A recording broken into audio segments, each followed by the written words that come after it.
What's going on, guys and gals? It's 8-Bit Ray from the Gorilla Brain Podcast, and you are listening to the Geek World All-Star Podcast Network. Broadcasting very fast and very dangerous from the planet Malastare. You are listening to So Wizard. You're thinking people gonna die? The only podcast to make the Kessel run in under 12 parsecs. There'll be no one to stop us this time.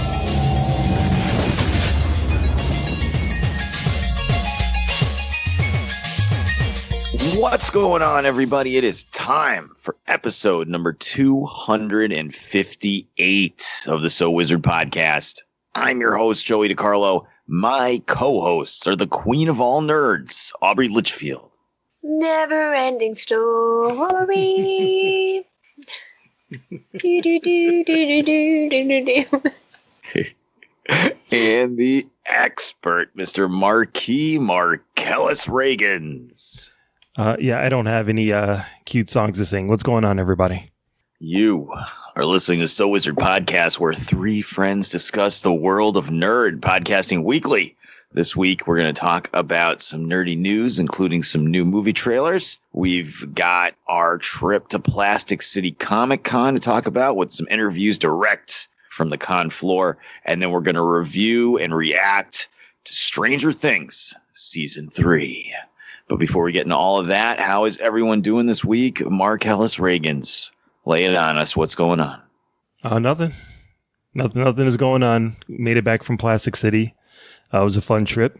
We'll be talking about that in the show. I bought a ton of comic books that I was supposed to read on my day off, and I didn't do it. So at some point when I have some time, I would definitely dig into the books that I bought at Plastic City, which was a lot of them. Awesome. How about you, Aubrey? What's going on? Nothing much. Just finished up one of my 5 classes. Still got 4 to finish. And I'm going ghost hunting this upcoming weekend, so I'm pretty excited about that. Wait. You won't watch a horror movie, but you'll go, like, looking for real ghosts. Yes. It's fucked up, bro. Well, it's because real movies, that stuff can happen. A ghost actually doing something to you as you're hunting it, it's probably not going to happen. They'll talk to you, maybe move your cup, a few inches, but they're not going to do anything to you. At least I hope not. Well, I expect a full report on your ghost hunting when you return. Yeah, I'm pretty excited. I was talked into it by some of Josh's friends, so we'll see how it goes. We're going to a penitentiary in West Virginia, so pretty interesting. Is just like this like an organized thing, or are you guys just like showing up at some random abandoned jail? No, it's actually a paranormal convention called Paracon. When I was looking for work, I kept seeing ads for a paraprofessional, and I realized quickly it had nothing to do with ghost hunting, so I wasn't interested. What did it have to do with? Do I want to know? I don't think I want to know. That's cool. Aubrey, have fun. Obviously, you won't be able to get any pictures of the ghost, but definitely looking forward to a full report on what happened. Yeah, I'm pretty excited. It's like this whole. There's supposed to be special guests and stuff and vendors. Yeah. So I'm excited to see what it is and what they have to offer. Yeah. Ghosts. Yeah. I will go ghost hunting the day after they actually make proton packs and traps. As soon as those are available, then I'll go looking for ghosts. Other than that, forget about it. No, I don't fuck around with that shit. I don't want any things attaching themselves to me and coming home. That's why we don't we don't have Ouija boards in our house. No, I don't fuck around with that shit. All right. And how are you doing, Joey? I am fucking tired. Yeah, how's your knee feeling? My knee's all right. It's fine. So to fill everyone in, about 6 months ago, I tweaked my knee at work, and it just has been getting progressively worse. And then Friday night, it was awful after I left my second job to go to my first job, which makes no sense chronologically, but it makes sense in my head. It really hurt. So I powered through working Friday, and then I came home and immediately. So I worked 6 to 9 at job 2. Then I worked 10:30 at night to 6:30 in the morning at job 1. And then I went home, took a shower and changed, and I went and picked up Mark, and we went to Plastic City Comic Con. So there were moments where it was hurting kind of bad, but we powered through. But when I got home, I mentioned to my wife, I've been awake for 25 hours. And then you immediately fell like, asleep like right after that, right? Yeah, she's like, then why the hell are you standing here talking to me? Go to bed.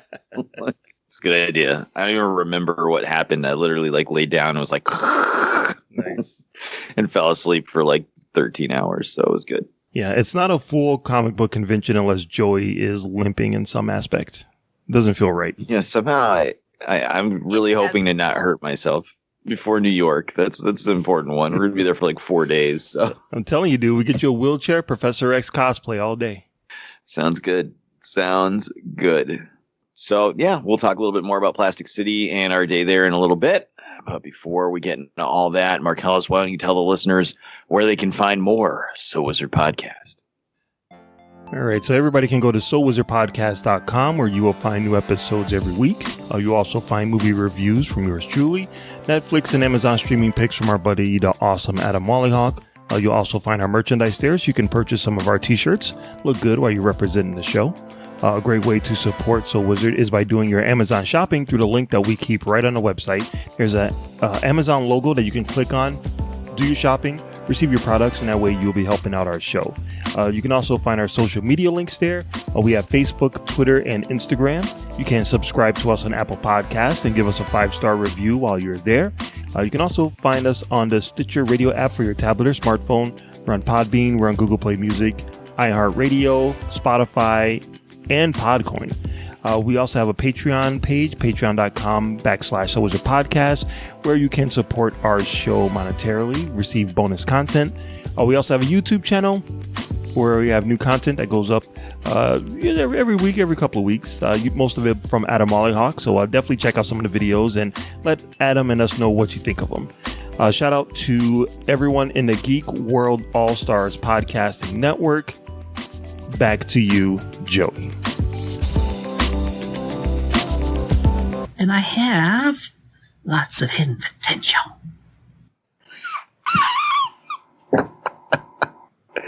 Excellent. All right, let's get into the news. What's going on in the world of nerd this week, Mark? Yo, pump it up. It's time for the news. Yo, we getting ready to bring you the news, boy.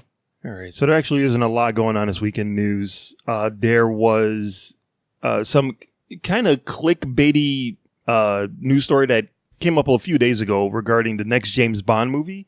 It turns out that they're possibly thinking about casting Lashana Lynch as 007. Apparently someone did take a look at the script and saw that there was a scene where the person in charge asked for 007 to come into the room, and instead of it being Daniel Craig, it's Lashana Lynch, who you might remember as Captain Marvel's best friend in the hit summer movie Captain Marvel. Obviously, they wouldn't announce a new James Bond while there's still the old James Bond. I do kind of remember him being retired in the last movie, so it's possible that this is just like a quick scene to show that there's someone else that's taking over the number. But if this is true, what do you guys think of Captain Marvel's best friend being a new 007? Let's start with Aubrey. I think I read an article actually by GQ that confirmed that she was going to be the new James Bond. Yeah, that's the same thing that came out before about someone getting a hold of the script. It's still kind of early in the process. I wouldn't necessarily take that as a grain of salt. We do know that she's in the movie because there is a picture of her with the cast. So that part is true. But as far as them confirming it, that's I'm still kind of not sure about that. But what do you think about the casting, though?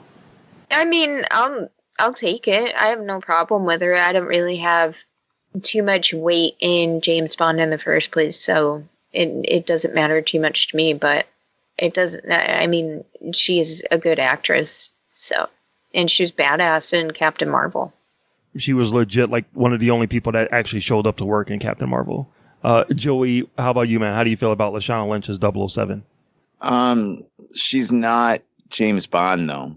If I understand the rumors correctly, he gives up being 007 to go like undercover or some shit, and like then she gets that code name. Yeah, that makes sense. So instead of Moneypenny having it, it's going to be her. That's fine. But I don't really care because I can't stand James Bond. So right, so you're not going to go see it anyway, regardless of who's 007. It could be like I don't know, Ava Green naked for the whole movie with free blowjobs in the movie theater, and I still wouldn't want to go see James Bond. Wait, did you even see the one that she was in? The first? I have seen like pictures of her in it. I just don't like James Bond. Jeez. All right. See, even my love of Ava Green can't make me watch a James Bond movie. That's understandable. I don't know. I just think they're really boring. I just can't get into it. I don't know what it is. Not enough tight shirts and lightsabers. That's right. If that would be my guess. Right. All right. So then we had a couple of trailers that dropped. Oh, actually, I'm sorry. There's one other casting thing I just wanted to ask about real quick. Apparently, they're making a Mortal Kombat movie, and Joe Taslim, who was in the Raid, is the first person to sign on to play Sub-Zero. Now, I remember the first Mortal Kombat. I enjoyed it. I never saw the second one. I'm sure it's amazing. I couldn't give two shits about a Mortal Kombat movie until they said one of the guys from the Raid is in it. And now they had my curiosity. Now they have my attention.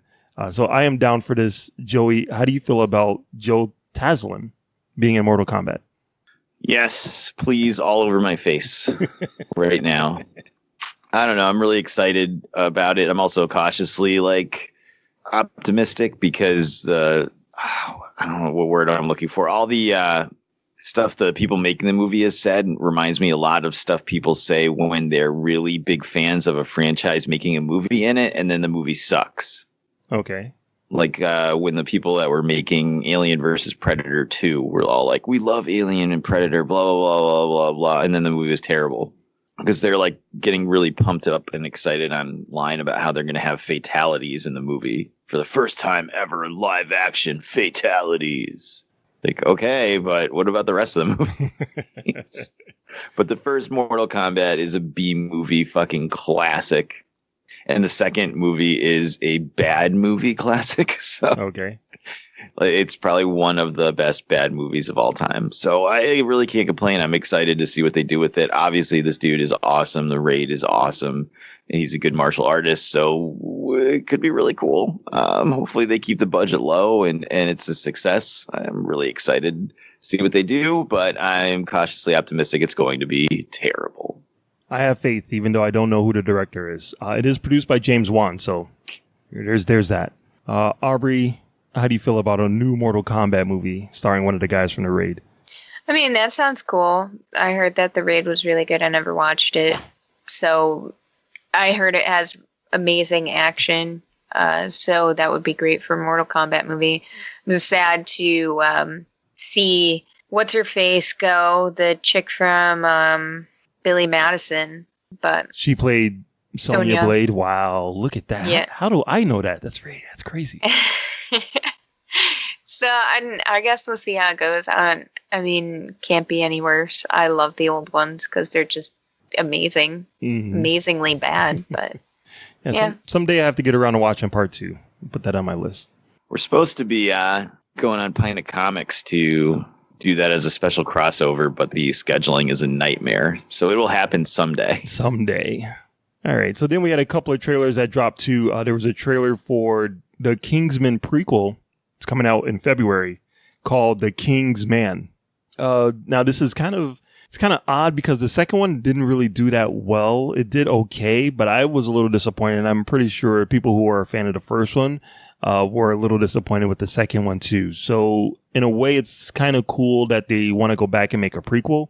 I do miss Eggsy though. I like that character.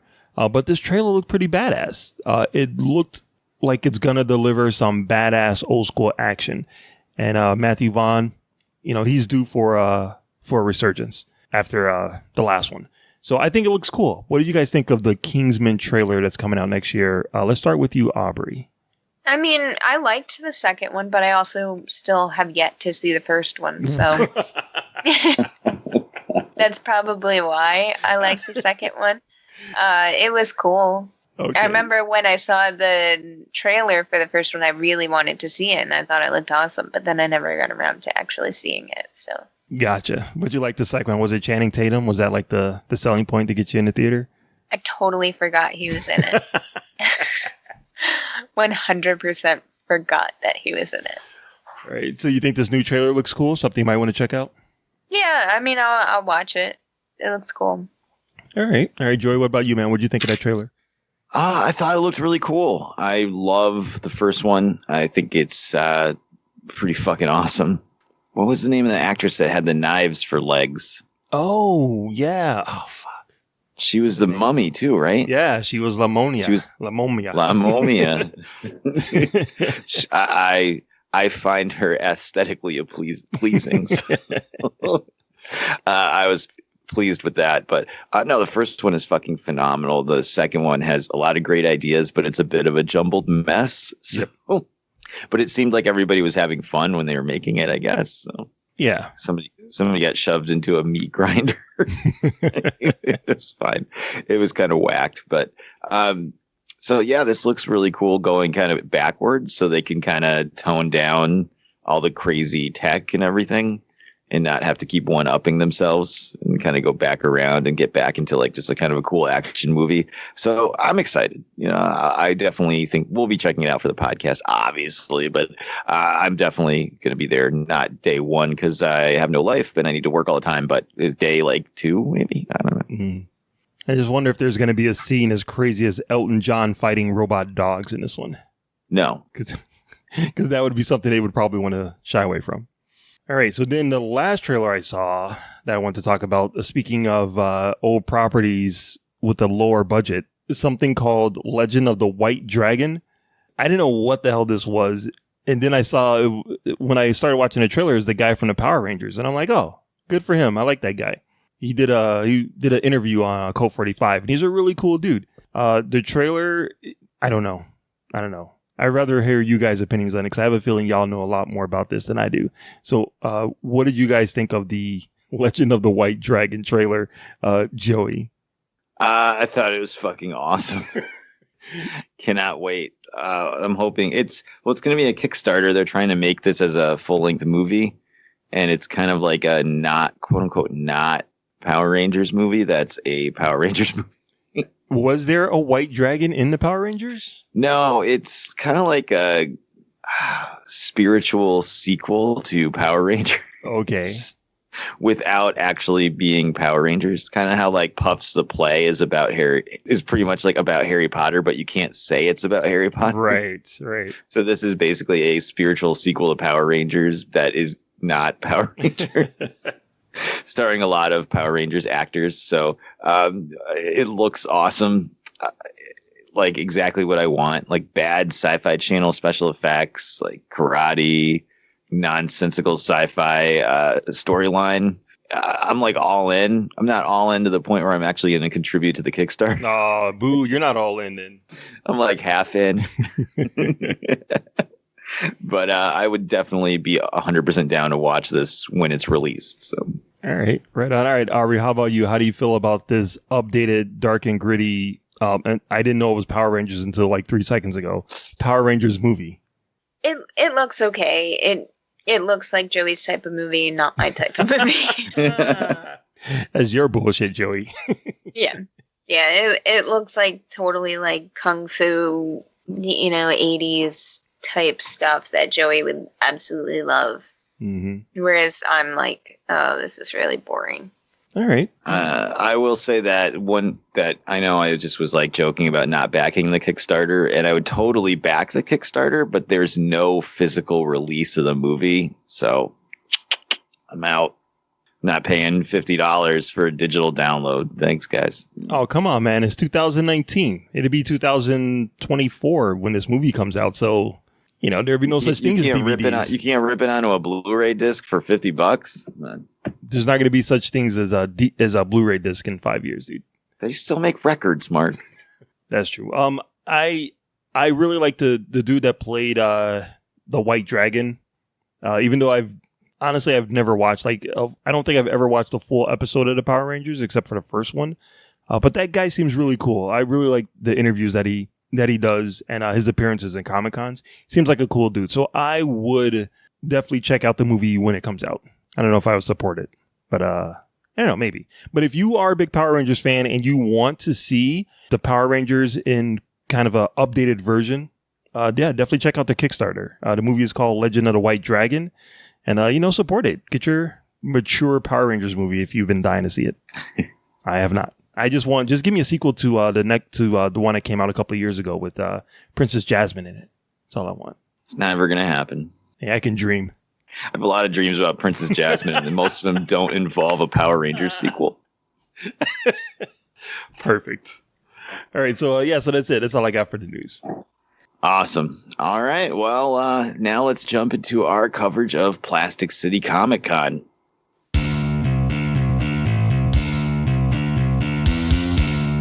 All right. So we went to Plastic City Comic Con in Fitchburg, Massachusetts. Aubrey, you had to miss out on this one. I'm sorry, but hopefully our stories will make it like you were already there.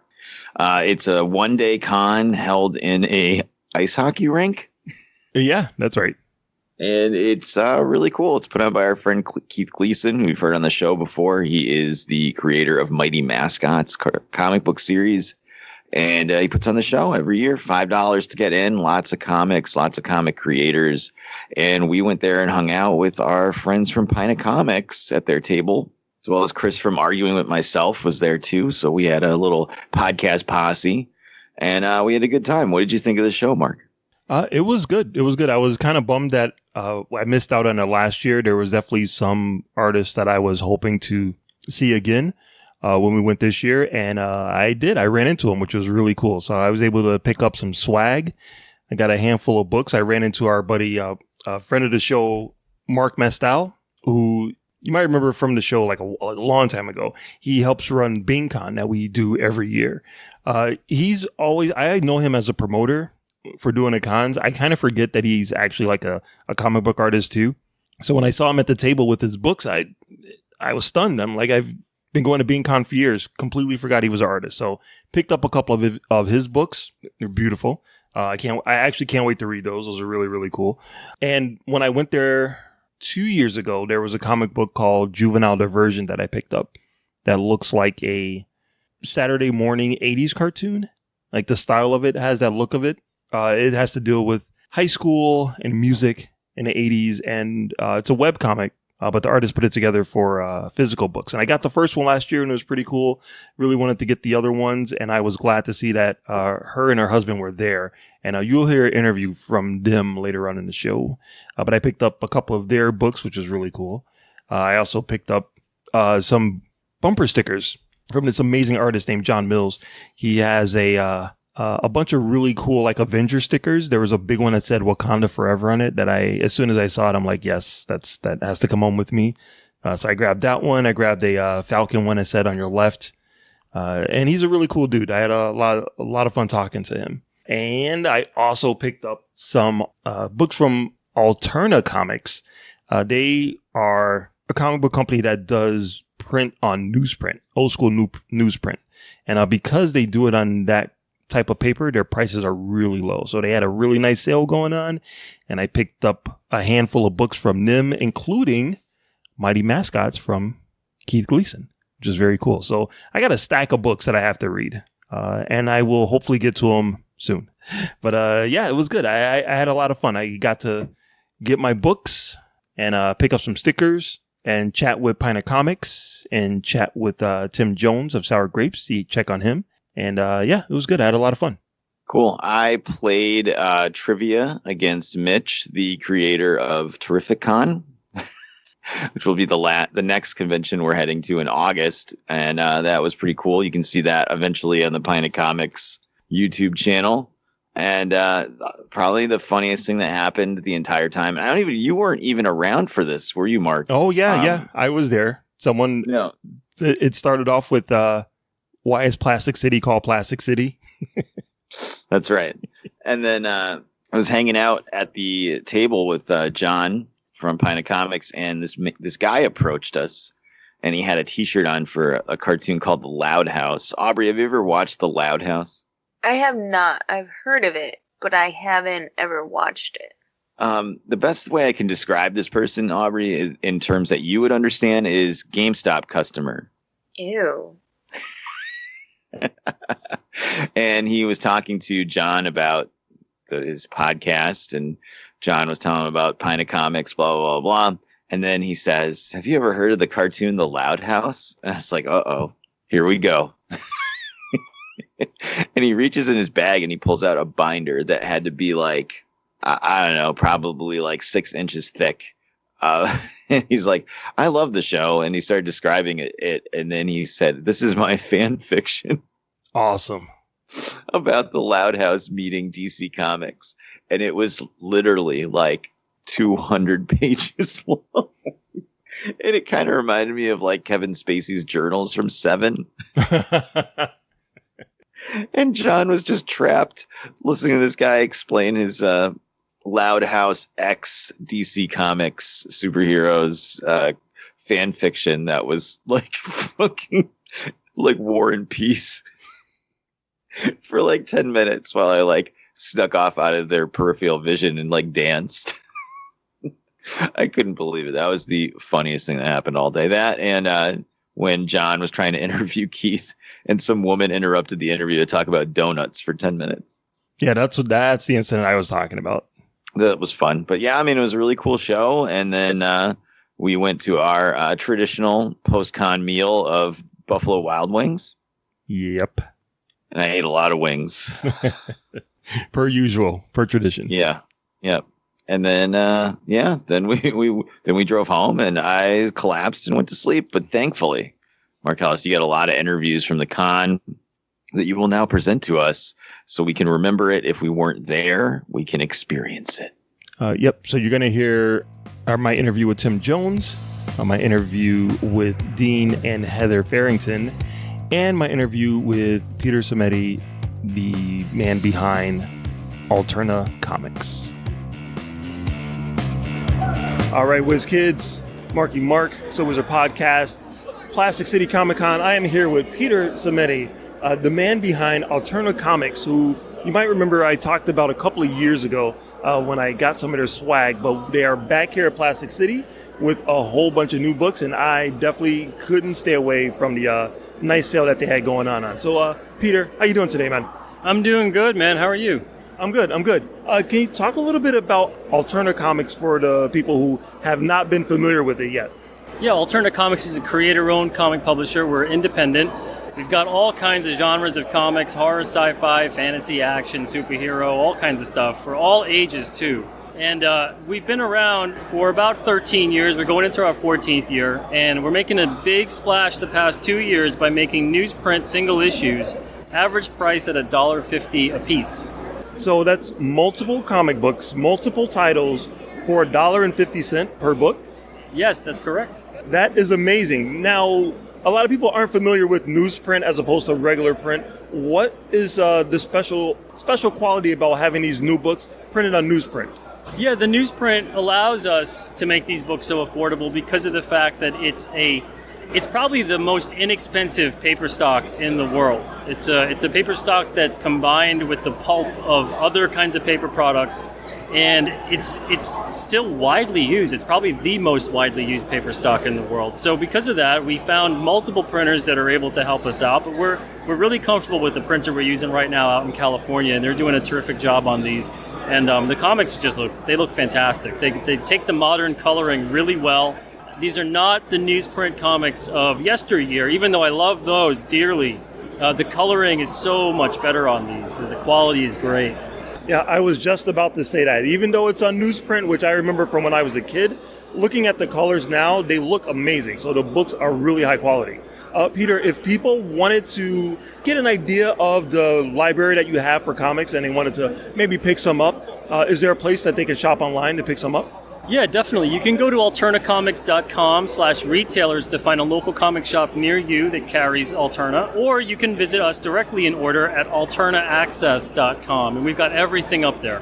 Awesome. Well, Peter, you are doing a great job. Like I said, the sale that I got here was probably one of the best that I've gotten at a comic book convention. I really appreciate it. Thank you very much for taking the time to talk to us, man. Thank you, man. Really appreciate it. All right, Wiz Kids, Marky Mark, So Wizard Podcast at Plastic City Comic Con. I am here with husband and wife team, Dean and Heather Farrington. A couple of years ago, I was here and I picked up their comic book, Juvenile Diversion. The colors just grabbed me from across the room. I had to come over and get it. And it's a very colorful book that speaks to my love for music and comics. So first off, how are you guys doing today? Very good, thank you. Very good. All right, now can you guys talk a little bit about where you came up with the idea for Juvenile Diversion? So Juvenile Diversion's based, a lot of the things that happen in the comic were kind of like based on like reality, but also my love for music and movies from the 80s, and I kind of like turned that into my characters. And the characters themselves are kind of based on my personality, at least the 4 main ones. Okay. And I kind of split them into 4 different personality types in the comic. Now, Dean, what do you think is the most unique aspect about, what do you find is the most, something that stands out that's different from everything else? I would believe that the fact that we have so much going on all at once, and we have many genres going on at once as well. We have high technology going on later on, we have fantasy going on, and we have other weird things happening in the town. But mostly it's a slice of life thing about friends and their troubles in high school. Now, I love the artwork. How long have you guys been making this book? So I'm the artist. I've been professionally selling my artwork for the last 4 years, but I've been drawing pretty much since I could hold a pencil. And Dean, you co-write the book? Yes, I help co-write the book. Most of the storylines and arcs after the first and second season are working together with my wife. Before that, she did the first season by herself. Most of the writing and dialogue is a combination of both of us, but mostly she does the heavy lifting where it comes to that, just as much as the art. So be glad that is true, because my artwork is stick figures at best, and no one wants to see that. Well, I love this book. Where can the people find the links to the book? And if they wanted to purchase it, where can they get it? Currently, you can get it on my Store Envy page, which is hrfarrington.storeenvy.com. That's the best way to get it online. All right. Now, you're at issue 4. Is there more issues that are going to be coming out soon? Well, that's the nice thing, is we are going to be reworking and doing more issues. But since this is a webcomic, we're still continuing. We have a couple more years that we've got planned out already. And what is the website for the webcomic? You can find it at jdcomic.com. Excellent. All right, guys, thank you very much for taking the time to talk to us. Like I said, I was completely drawn into this book. I am very excited to read the next couple of chapters. You guys are doing a great job. Keep up the good work. Thank you so much. Thank you very much. All right, Wiz Kids, Marky Mark, So Wizard Podcast. I am here with the one and only friend of the show. You've heard him before, and now he's back to talk a little bit about what he's been up to. Creator of Sour Grapes, Mr. Tim Jones. Tim, how are you, sir? Good, how are you doing? I'm good, man. I'm good. Now, you were recently in the hospital. Is that right? I saw a picture of you. I was in the hospital and hysterectomy. No, I had a heart attack, and I'm better now. That was it's been already a month now, and that was an experience that I don't ever want to go through again. But I'm doing good, and cardiologist says I'm good, and now I go to Planet Fitness on steroids 3 times a week, get my heart back up to strength. So, but everything's good. So good, man. So when I see you next year, you're gonna be like Schwarzenegger, right? You're just gonna be Diesel. I'm gonna be jacked. Look like yeah. They'll make bronze statues of me. You could stand up on the table and stuff. So. Well, I'm glad you're feeling better, man. We were worried about you for a hot minute there, but you're already up and back and here doing conventions. So what's been going on as far as Sour Grapes go? Have you like a new lookout on life now that you've survived the heart attack? Yeah, big time. I had to change my diet 180 degrees different, and but now that I'm better and stuff, I got more oxygen now because they cleared things up. So I can actually think better, not completely, but I just kept this going. I really didn't stop. So I just got into 6 more papers up in Massachusetts, and it's a hometown weekly papers, and there's 6 of those. So that's like Wellesley and Walpole and Sherborne, Dover, that whole area, and so that's great. Mm-hmm. So I'm up to 28 papers now. Wow! All my own phone calls and begging, and and so. But I got a brand new book out. It's called Just a Little Bit of Miserable. So my latest compilation. So that came out. I've got like the most shows that I've ever done this year. Yeah. I've been invited to do New York Comic Con and Boston Comic Con Fan Expo. Yeah. And I'll be at the National Cartoonist Society booth up there. So that's pretty cool. Get to hang out with the big shots. So things are moving along, That's good, man. The new book looks really good. What's coming up next for you, other than trying to get your artwork into as many papers as possible? I don't have anything particular coming up. I'd like to get another book together. Every now and then, Aesop communicates with the snowmen. Yeah. So I might put together just the snowmen and have it ready for Christmas time, for the winter anyways. So that'd be kind of cool, but... Like I said, I just keep pressing forward. I'm going to be submitting to the national syndicates right now, and see how that pans out. That's not easy, get a stack of rejection letters and that. But I'm told that it's a matter of your timing. Yeah, it's a matter of timing. You got to hit them, right when the iron's hot. So hopefully, I do that. Oh man, you're putting in a ton of work. I don't have any doubt at all that you'll make it in there. No doubt at all. You're a beast. You're a beast. So could you please just once again remind the listeners where they can find your comic strip? I know I see it on Facebook, but where else can people find it, either online or through the newspapers? Well, if you go on my website, sourgrapescomic.com, you'll see a list of all the newspapers I'm in. Right. But I'm in a boatload in Rhode Island, Massachusetts now. I'm in quite a few, like 8 papers in Massachusetts. And I got one in California. Oh, nice. And again, you can see all that on my my website. There's my social media links. But Instagram, I'm Sour Grapes 2017, and then you can find me on Facebook is Sour Grapes Comic. But all that information, I have a bunch of stuff you can buy on my website, and. So, sometimes I have a Sour Grapes bake sale, so, cupcakes and... Really? No. So, All right, well, Tim, thank you very much for taking the time to talk to us again. We love having you on the show. You're definitely a friend of the show, and I'm so glad to see you're feeling better than back where you belong, printing out comic books, dude. So we're very glad to have you back, man. Great. Thank you very much. I appreciate it.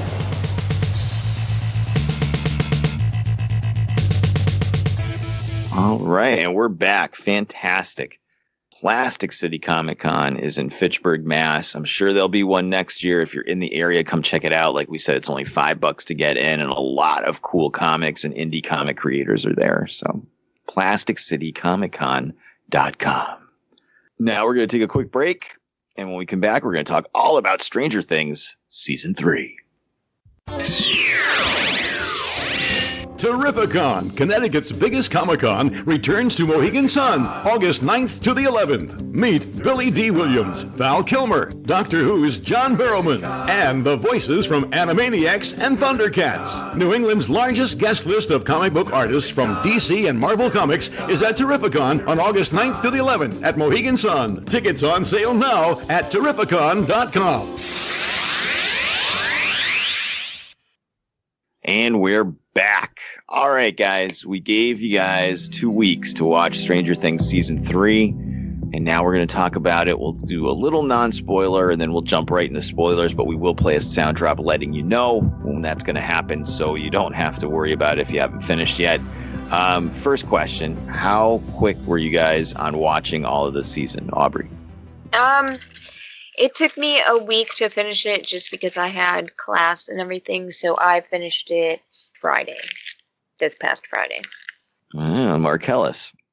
Yeah, for some reason, I zipped through it like relatively quickly. It took me like a couple of days. I only meant to watch like the first 2 episodes before I went to bed, or I figured I'd watch it until I fell asleep. And before I knew it, I was on episode 5, and I'm like, oh damn, I'm already halfway through. Jeez, so Yeah, it only took me a couple of days to zip through it. It came out and it was just like so much crap going on that I couldn't just sit down and bang through it. So I watched like 2 episodes, and that's all I had seen through Sunday of the weekend it came out. And my whole family had already watched it, and I was like, oh. So usually on a Sunday, which is a day I don't work, I'll hang out with the family, work at my other job, do stuff, and then around 6, 7 o'clock, I just fucking collapse and go to bed and sleep all night. But that night, I said, fuck it. I'm a man, and I work overnights. I can do this. So I just sat down. As soon as everyone else went to bed, I sat down in front of the TV and watched 6.5 hours of Stranger Things. And I finished it. So that was good. So let's get some non-spoiler impressions, and then we'll jump into talking about the intricacies of Stranger Things Season 3. What'd you guys think overall this season, Aubrey? It was good. It's not very enthusiastic. I'm angry about the ending. If you weren't angry about the ending, how would you feel about it? It was really good. Excellent. How about you, Marcellus? In some ways, it's better than season 2, but I can definitely start to see the cracks in the armor. It was still good, but I can see it's starting to. I'm starting to get diminished returns from it. Huh. I thought it was awesome. Of course. See, the thing is, I love season 1 and 2 and 3. So I'm not one of these people that are like, season 2 sucked. Because I really liked season 2. I didn't have a problem with that at all. I thought it was good. So I thought this was a little better than season 2, but not as good as season 1. So. Yep. And the only reason for that is that it's still awesome. Like, I think all the seasons are awesome, but I think season 1 kind of had a much different, I don't know if you guys feel this way. It had a much different feel than the other 2 seasons. Yeah. Like I think season 1 had it was a story first. It was an intense story first, and then 80s reference, pop culture reference, TV show second. And I think those 2 things kind of came like, I don't know, one diminished and one elevated for season 3. I just feel like season 1 was more of a horror television show. It was a lot smaller because it was really just about that group of kids and one monster. And I know that obviously there was a big government conspiracy, blah, blah, blah, blah, but it just felt smaller for some reason. And it was more horror. It was like Lovecraftian horror as opposed to what it is now, which is fine, which is more of like a Monster Squad Goonies adventure show. Yep. But which is awesome. We're talking like, things that are amazing. But, we're talking blowjobs versus Blumpkins, I guess. But that's a horrible analogy. Yeah, it is. But like, I don't know. I really liked that vibe of the first season, and they haven't hit that again. So that's why I'll always like season 1 the best, I guess, at this point. But yeah, I mean, I liked all 3 seasons. So, oh, well. Anything non-spoiler you guys want to talk about, or can we just jump into it? I will say I thought all of the performances were really good this year. I thought everyone like delivered amazingly well in their performances. That was one of the things that really surprised me. Or not surprised me. That was one of the things that I really enjoyed. You kind of feel connected to these characters because you've already spent 2 other seasons with them. So now it's kind of feel like I'm going through the motions, but each one actually delivered a really good performance. So I really commend them on that. Awesome. All right. Well, then it's time to drop the spoiler drop, and let's get into spoiling Stranger Things. Spoiler alert! I had seen the future, and I had to prevent it. All right, Aubrey, tell me what you liked about this season. Give me your favorite things. I liked the pop culture references, of course. I liked how there was 3 different adventures, more like 4. There was kind of 4 different adventures, and they all eventually came together, but I did like how there was 4 different stories. I like how Elle becomes her own person, and I really enjoyed the acting of everybody. How about you, Marcellus? I don't know. Other than performances, I would say that that's pretty much the highlight of what I liked about it. I thought everyone's kind of stepped up to the plate, including the newcomers. I thought they were all pretty good. there wasn't anything that really like knocked my socks off that made me go, oh wow, I'm so glad they did that in this show. But the thing I liked most about it was pretty much the performances. Winona Ryder crushed it. She is like, they really wrote the character to play up her strengths, and she crushed it. I thought she did. This is probably like the best that I've seen her on this show. So that's one of the things that I really loved about it was Winona Ryder's performance. I thought she was fantastic in it. Interesting. Yeah, man, I thought the show ruled. So I love Steve. It's probably like my favorite character, I think, in the whole show. Wow. I loved all the stuff like with the Russians like taking over the town. It was so fucking 80s. Right, but it didn't go anywhere. It didn't really make any sense at all. It was just there just to be there. It made sense. Did it? It didn't. Yes. It didn't make sense to me. Why not? Why would the Russians build a facility there? Like, how did a year goes by and no one notices that there's these Russian guards standing outside with guns outside of this facility by their brand new mall? Like, no one ever noticed that at all. How many times do you hang out in the back hallways at the mall? Oh, when I work there, all the time. When you don't work there? No. In all fairness, I mean, is there really an upside down world? Exactly. That's what I mean. Like, even with that, like even with the first season, you can kind of see how some of that stuff, even as fantastical as it is, you can kind of see how some of that stuff could not make sense, but you can buy into it. Based on true events. The first season was based on true events. But like shit, like they faked the kid's death, and then they performed an autopsy, and then it was later revealed that it wasn't Will, that it was actually someone, something else. Like, they came up with an excuse for everything, or for a reason for everything. This one, I don't feel like they did. They're just like, oh, Russians just want to open up the gate, and this is how they did it. They moved to the small town and built a mall and a big scientific lab underneath it, and no one noticed it. Yes. Fine. I really liked everything involving Steve and his team. I really loved Robin. Yep. I didn't know that was Uma Thurman's daughter. But now that you know, you can't unsee it. Yeah, exactly. I tell you, she is now the new Dark Horse 2019 Woman Crush of the Year candidate. Sorry, Princess Jasmine. No way. She'd be a great Spider-Gwen. Yes, she would. Yeah. I'll still bang the drum for Sabrina, but, I don't know. Anyway, I really like their whole storyline and everything with Lucas's sister.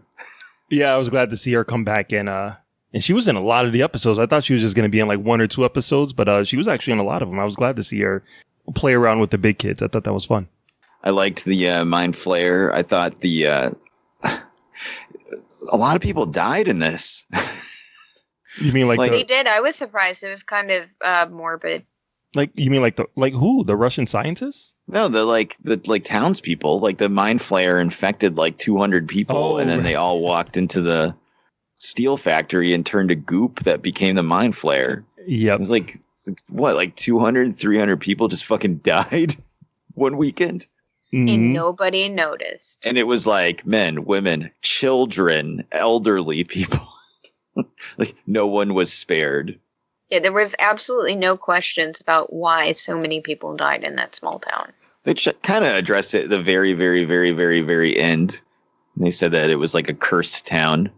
So, I mean, there's got to be a time jump coming up because, like, why would you live there if, well, I guess people still live in New York City in the Marvel universe, and people still live in wherever the Power Rangers were in California. Right. Even there's weekly monster attacks. So I don't know, but it seems like why would you live there? It's kind of not a good place. So I like that. I really liked Hopper in this season. I thought he was great.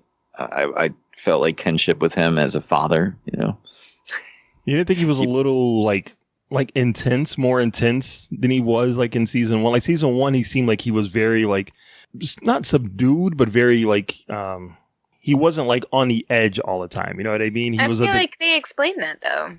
Like he explains in the letter that he and 11 bonded more, he became like himself again. Whereas in the beginning, he still was coming off of the death of his daughter, you know? Ah, well, that makes sense.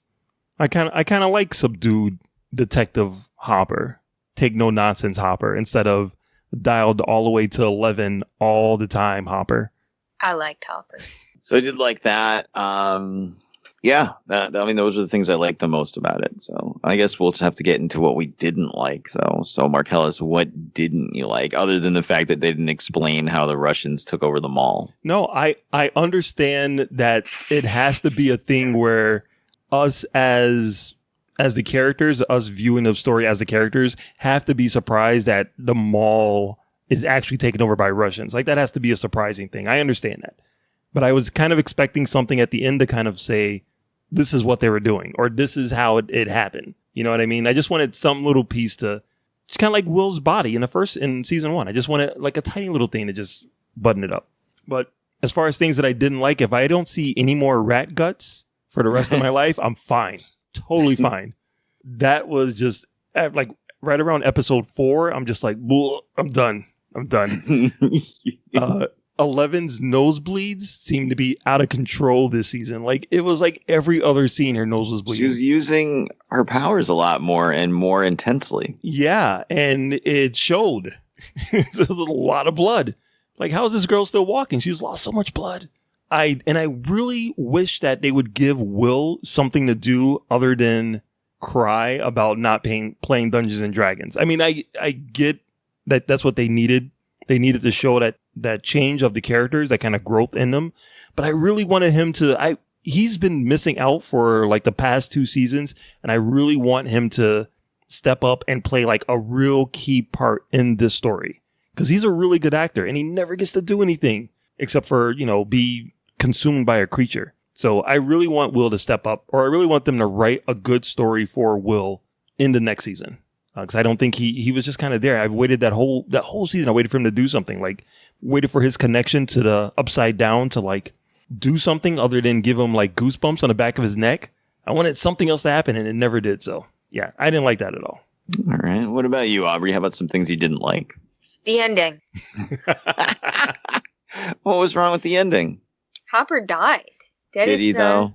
That is some shiz. And Did I'm he, really though? mad about it. Did we He see a better not. body? If the next season comes around and he's dead, I'm not watching anymore.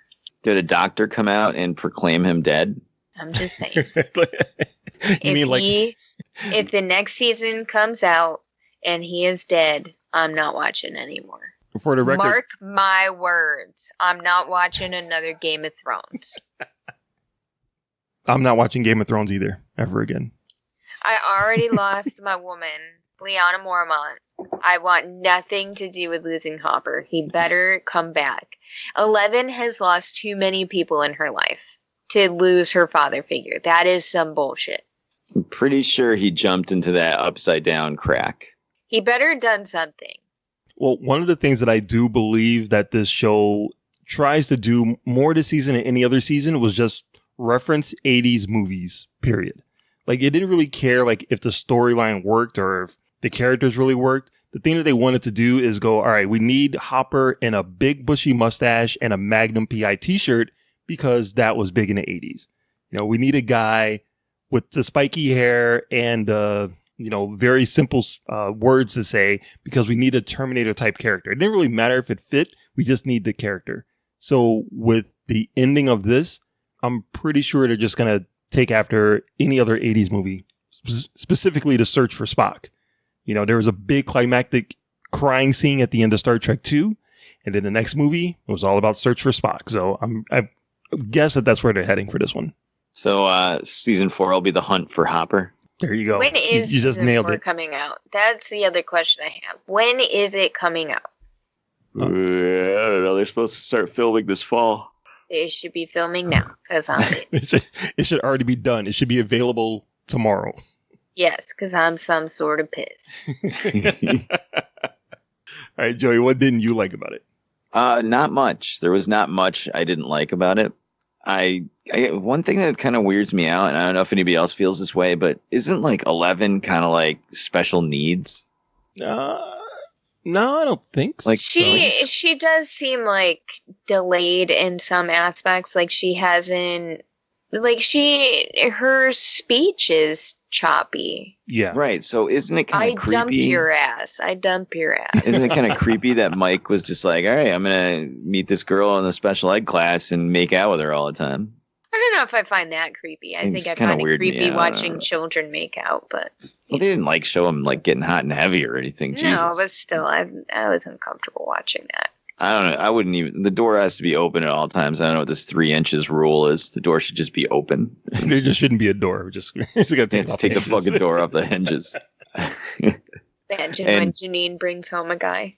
That ain't happening. But and I will echo Mark's sentiment. I really want Will to get something to do in season 4. I really want him to have his hero moment and fight or confront the mind flayer or the whatever monster it is on his own, because he deserves that. And he's gone through a lot of shit for 3 seasons. Seriously. Give him a chance. And I totally emphasized with him when like all his friends were all like, girls, girls, girls. He's like, let's play Dungeons and Dragons. Like that was me, man. That was me, bro. I feel you, bro. So I definitely feel him there. And yeah, I mean, there wasn't really a lot I didn't like about it. I was really happy that Mike's mom didn't hook up with Billy. Oh God, I was so glad they killed that story like right away. You know, not to bring my own personal baggage into it, but I'm not a big fan of infidelity. And they didn't really like establish that Mike's dad was like some awful person that she should be cheating on. Right. So it's just like, thank God that didn't happen. I know, even though he looks like he's 20 years older than her. Good for him, though. Good for him. But yeah, I'm glad that storyline ended quick. So, and she didn't get turned into goop. So yeah, that's a positive as well. So, and she gave a really good speech to Nancy regarding things that she had to deal with in a workplace, being a intrepid news reporter. I thought that was actually really sweet. Except she just seems completely oblivious to where her children are at all times. It's the 80s. Oh. She seems to be the only one that's oblivious, except for maybe Dustin's mom. Like, he disappeared for days, and his mom doesn't even show her face. And she picked him up from camp. That's all that matters. She picked him up from camp, but then he goes and he gets stuck in a Russian lab underground, and she's just none the wiser. Yeah. There's a lot of things like that it was the 80s. The fact that thing like just destroyed the mall towards the end, and there wasn't like one security guard, one police officer. Like no one sees this giant thing just smashing the roof of the mall. No one shows up at all. They have this giant fight inside of the mall with fireworks and shit, and no one shows up. I mean, it's fine. It's not realistic. I definitely understand it's a monster movie and it's not supposed to be, but just a little bit of something in there. Sorry, the TV show about an interdimensional horror that escaped through a fold in reality wasn't realistic enough for you, Mark. I don't want it to be realistic, just something. Jeez. You expect me to bite at these kids through fireworks at a monster without blowing their hands off, but like no cop in a 20-mile radius like showed up? There were only like 3 police officers. And the Russians controlled almost everything, so they would be able to keep away EMS and other stuff. So, I like the way you try to explain it all, dude. That's nice. Yeah, I tried for you. But all right. So, give me your favorite moment in the entire season, Mark. Lucas getting the fireworks. I love Lucas. Lucas is that's my dog. I love that kid. All right, Aubrey. Hopper's letter to 11, I thought was really sweet. Aww, that was definitely Niagara Falls, Frankie Angel. So. All right. Well, my favorite moment in the whole series right now, and in all of media 2019 right now, is Dustin and Susie singing a Neverending Story theme song. Did you see Millie Bobby Brown's version of it? No. Yeah, she did one. She called it the Neverending Story Challenge. It's on her Instagram. Oh, nice. I don't usually follow like 17-year-old girls on Instagram, so I'll have to go check that out. I did enjoy that too. I will say I'm like the kid that plays Dustin is he's a Broadway kid. He's been singing on stage for years and years. So I was glad to see them work his singing into the show. I thought that was actually pretty cool.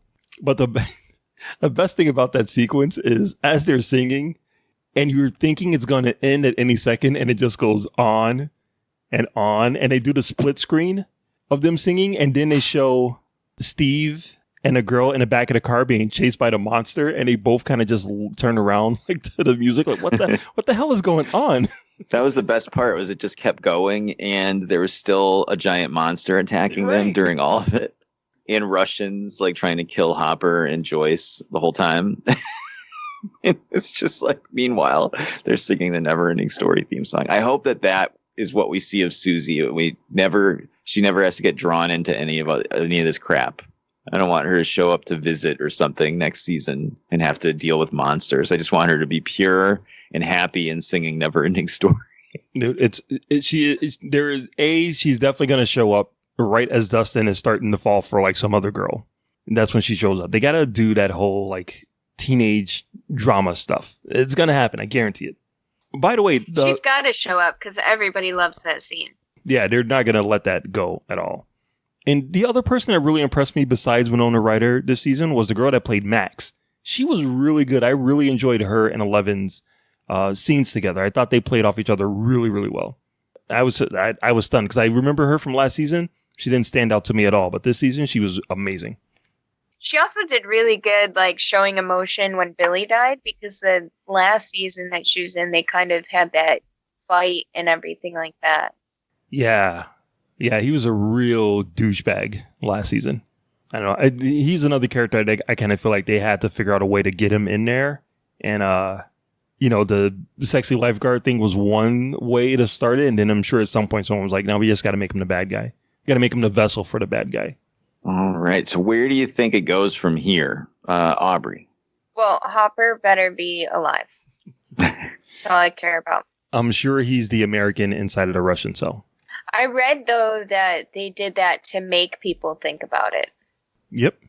And it worked. It worked on me. It better be him. I'm telling you right now. And he better come out alive. Or else I'm not watching anymore. They're going to lose me. How about you, Markellis? Where do you want him to go from here? To college, because those kids are tall. It's so weird to see, like, Will run to his mother's arms and her look up at him. Like, Jesus, season 1 was just a couple of years ago. Yeah, I don't know. I'm with Aubrey. I think the whole next season is all about them finding Hopper. He's going to have amnesia, obviously. And they're going to have to try to train him to get his memory back and develop his new life as a resident of that town. All right. Well, I'm excited to see where it goes. I'm interested to see what they do with 11 not having her powers, because I felt like they were almost relying on that too much. Like, oh, well, she can do it. She can take care of it. She can handle it. Yeah. And all the other kids didn't get to do anything because she could just do everything. So they kind of took that away, which was nice. And obviously, we got to get Hopper back out of the Upside Down. We need as much Robin as possible.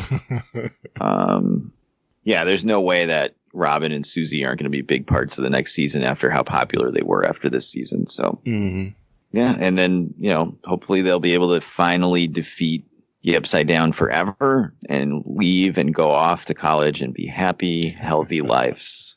Until we get saved by the bell to college years. I was going to say until, then we get Stranger Things reboot that takes place in the 90s. So. I am looking forward to Steve and Robin working in a video store. I think that's going to be great. I want Steve to get a girlfriend. I feel like he's been joked out of it twice now, and he's the best character, and he's actually a good person, so he deserves to have a nice girlfriend.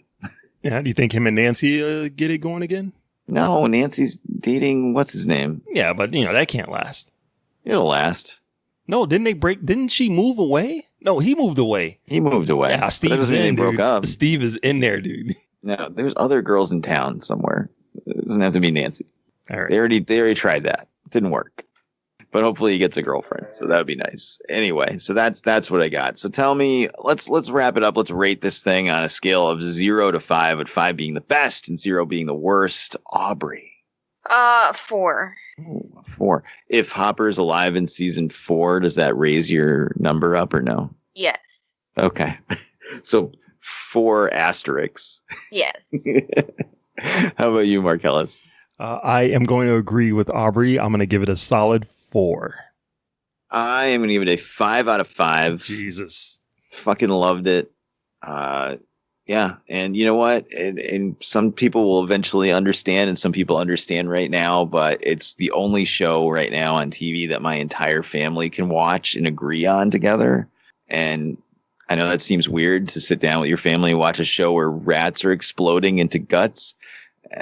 And some kid's mom wants to bang a lifeguard, and other people are melting into monsters and whatever. But you know what? It's the only show we can watch together as a family right now, because it's the only one we agree on, and that makes me love it even more. And I think it's awesome. 5 out of 5. God, I hope they stick the landing with this show, because it's on a trajectory to be one of the best shows ever. So and that's it. That's Stranger Things Season 3. So let's finish off this week's podcast with some recommendations for the listeners. Aubrey, what do you got? Everybody go watch Stranger Things Season 3. What about Hunting Ghosts? Everybody go hunt some ghosts. Storm Area 51. Wow, is that a bad idea? Yeah, I know, right? So, like, I just saw a meme that was like a 50 caliber machine gun, and it was like the army. And then on the other side of the picture was like the 20 people who actually show up to Area 51. And it just showed them all getting shot and killed. You know there's going to be stupid people that actually do show up. Oh my God. That's there's a difference between laughing about something on the internet and like getting yourself fucking killed. Yeah. Like, oh boy. Mark Ellis, how about you? Yeah, speaking of awesome TV shows, Veronica Mars is coming back this week. 8 brand new episodes on Hulu. They did 3 seasons before. They kickstarted the movie. And now they're bringing it back for season 4. If you haven't watched Veronica Mars, it's fantastic. It's a great detective show that's also really funny. That's also like razor sharp comedy. It's so good. So it starts this week on Hulu. 8 episodes, Veronica Mars, season 4. Awesome. Well, I will suggest that everyone goes to SoWizardPodcast.com, where they can find the podcast every week. Links to all our social media accounts on the right-hand side of the page. Movie reviews, streaming picks, so much more. SoWizardPodcast.com. Don't forget to subscribe to us on iTunes, Spotify, iHeartRadio, Podcoin. Just about anywhere you get podcasts, we'll be there. Check out our YouTube channel. Search So Wizard Podcast on YouTube. We are there with weekly exclusive content direct from Adam Wallyhawk himself. Lots of cool stuff. He just released a video talking about Stranger Things. So if you want to hear his thoughts on it, it's up there, and more coming each week. Don't forget, you can support us on Patreon, patreon.com/So Wizard Podcast. Monetarily support the show. Get yourself exclusive extra episodes and more. We've got our retro review of The Dark Crystal coming this month, and we got other stuff coming up in the future that's pretty cool that you can hear there. Now, I will suggest that you know what? I'm just going to suggest a few things from Plastic City. Check out Alterna Comics. Awesome company. Cheap comics on newsprint like they used to be, and a lot of cool different concepts and stories. It's not superheroes. There's a lot of cool stuff. Keith, our friend who ran the con, has his book Mighty Mascots on there. So obviously check that out. Listen to Pint of Comics and Arguing with Myself, 2 of our podcast posse friends that we hung out with at the show. And go check out the movie Crawl, because if you're scared of giant alligators, this is the one for you. We'll be talking about it next week on the podcast without Aubrey. Sorry, Aubrey. I'm very glad you will be talking about it without me. Aww. So that's going to do it for episode 258 of the So Wizard Podcast in a row. We'll see you guys next week. My co-hosts this week have been the queen of all nerds, Aubrey Litchfield. Never ending story.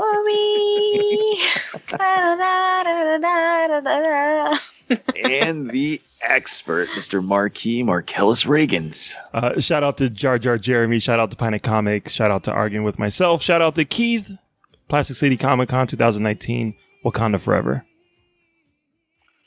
We'll see you guys next week for Crawl. Good journey. Crimes that keep their secrets.